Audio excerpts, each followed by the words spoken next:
Posting conference papers online. Some ideas from, in order of appearance, J. Dolmage, Margaret Price, Tara Wood, and Aimi Hamraie.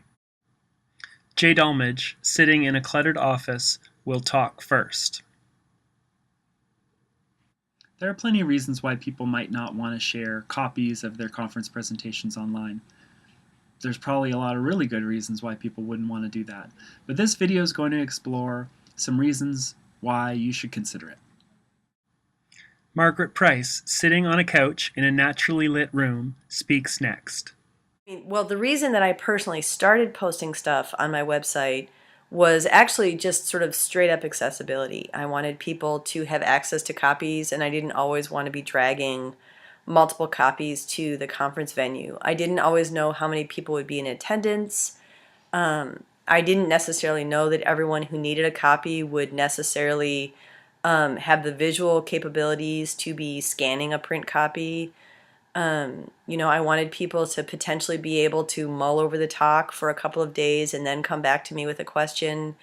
Those were the avenues that I wanted to open up when I initially started posting papers.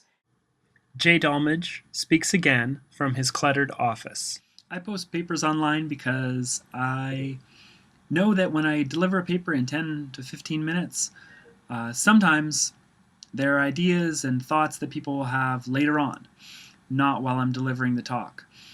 For instance, I think lots of times when I give a talk, it's something that I cite or somebody else's idea in the talk that really sticks with the audience. So when I post my paper online, then I know those people can go and have access to those ideas and that citation and so on when they go and look for the paper online.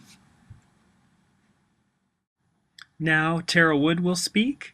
She's sitting in front of a bookcase in an office.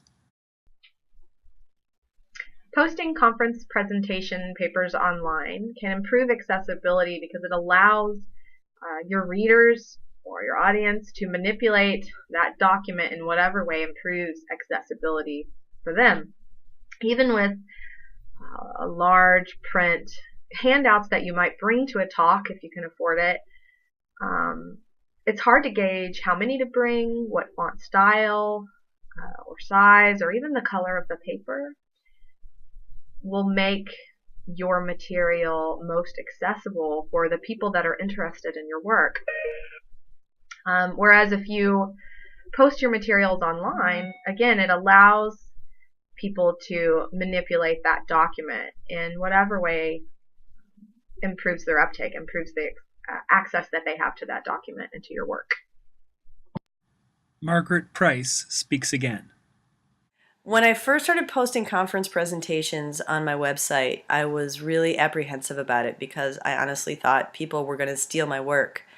What I found to be true, kind of to my surprise, was the opposite. I found that people were much more likely to cite my work because they had it available and they could see exactly what I had said, and they had this sort of concrete place to link to. J. Dolmage speaks again. I know that when I post a paper online, people who can't be at the conference can still hear the talk, and that's wonderful. It also means that my audience can expand because at a big conference, lots of times people are at another even more exciting panel than mine, and that's good. And if my talk's online, then I know that I can reach them also. Margaret Price will speak again. So instead of being kind of misrepresented, which I found to be more often the case when I just presented my ideas orally and then took off, I found that my people would quote me at more length. They would present my work in more context because they had the context available, and they would typically cite me by linking back to my website. J. Dolmage will speak again. I used to love to go to conferences and go around and collect paper copies of talks and handouts and even go and get books and then jam them into my suitcase and take them home and spend the next few weeks revisiting the conference. But I don't think people do that much anymore. I think maybe those days have come and gone. I think most people appreciate having access to a digital file. Margaret Price will speak again. But the feedback that I get from people who go back there and look at my work and link to it is just invaluable. I find that putting the work up there really creates a kind of conversation of the sort that I would not have at a conference if I were just coming in, delivering the work orally, and leaving. Once again, Jay Dolmage will speak. You can post your conference paper online on your own website, or you could do it by setting up a simple blog on WordPress or another site like that, or you could post a conference paper on a site like academia.edu. They're all really easy, and all you need to do is give your audience the address. Finally, Aimi Hamraie will speak. They're sitting in an office in front of a bookcase. Even if you don't usually read from a paper at a conference, there are things that you can do to facilitate access for both people in the room and for people who are not able to be physically present. This way, they can know about your ideas and follow along. A lot of people who don't read papers will often have an outline for their presentations. This is something that you can distribute to the audience in an edited form and also post online with descriptions of the images and keywords from your slides or PowerPoint. This is a way of disseminating information in multiple formats.